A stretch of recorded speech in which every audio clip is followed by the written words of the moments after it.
In news from the USVI Criminal Courts, two unrelated traffic stops take unexpected twists as one man is slapped with multiple offenses, including attempted murder and reckless endangerment, while another faces charges for marijuana possession. St. Croix resident Jomar Sains was arrested after a traffic stop and subsequent search of his vehicle yielded a significant quantity of marijuana.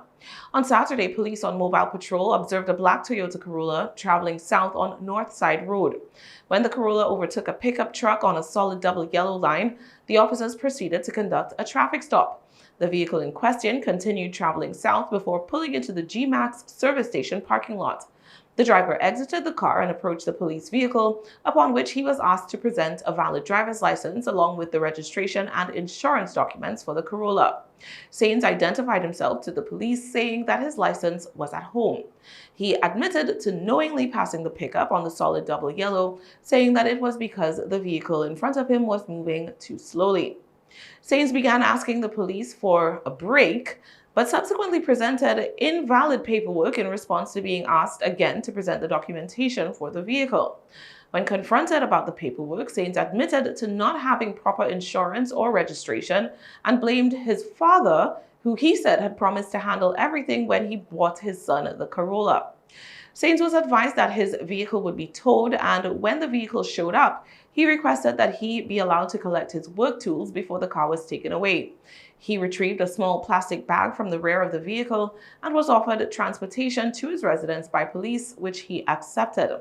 Before boarding the police vehicle, Sains and his bag were searched. Having previously admitted that he was in possession of marijuana, Sains admitted when questioned that the plastic bag he'd collected from the car did contain the cannabis. Police found 10 vials that were packed with almost 62 grams of a green leafy substance that later tested positive for marijuana. There were also 10 empty vials, tobacco, and a sheaf of rolling paper with the marijuana-containing vials. Sains was then arrested and charged with possession with intent to distribute of a controlled substance, possession of drug paraphernalia, operating an uninsured vehicle, operating an unregistered vehicle, and passing on a solid double yellow line. In court on Monday, a judge ruled that Sains be allowed to sign an unsecured bond for $7,500 to secure his release into the care of a third-party custodian. Sains must report to the probation office every Tuesday and is to have no contact with any of the witnesses. He is also barred from leaving St. Croix without the court's written permission, must surrender his passport, and must remain gainfully employed. On St. Thomas, Kel Morton was arrested and charged on Saturday with 6 counts of first-degree attempted murder, 6 counts of first-degree assault, 6 counts of second-degree assault, illegal discharge of a firearm, reckless endangerment in the first degree, possession of ammunition, and interfering with officers in the discharging of their duties. On that day, officers on patrol initiated a traffic stop of Morton's heavily tinted black Honda Accord as it was traveling east on Nicholas Friday Drive. He came to a stop about 10 feet in front of the police unit in a poorly lit area on the shoulder of the roadway. Despite police recognizing the distinctive scent of marijuana as soon as Morton rolled down his windows, the driver insisted that he had none on his person or in the vehicle. Officers noted that the windshield tint extended beyond the prescribed distance, and as Morton handed over his documentation, the marijuana odor grew stronger. Nonetheless, Morton reportedly refused repeated requests to switch off his engine and step out of the car for a search of the vehicle, continuing to insist that he had no contraband in the Accord. Morton then reached for the gear stick and, in the face of numerous requests to take his hands off the controls, he placed the vehicle in drive and accelerated away. The rear wheel on the driver's side rolled over one police officer's foot in Morton's bid to escape scrutiny.